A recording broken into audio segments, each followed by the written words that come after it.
রূপালী মাছের মতো গরু পাহাড়ে, কালো দিঘির কালো জলে রূপের বাহারে, রূপের বাহারে, রূপের বাহারে।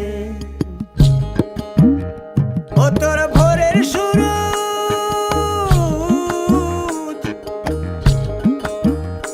ও তোর ভোরের সুরুজ, কপালে তোর সিঁদুর হয়ে যাবে গো।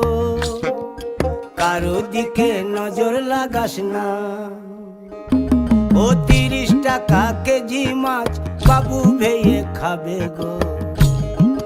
জল দিয়ে বেশি করিস না, 8টা বাজে দেরি করিস না।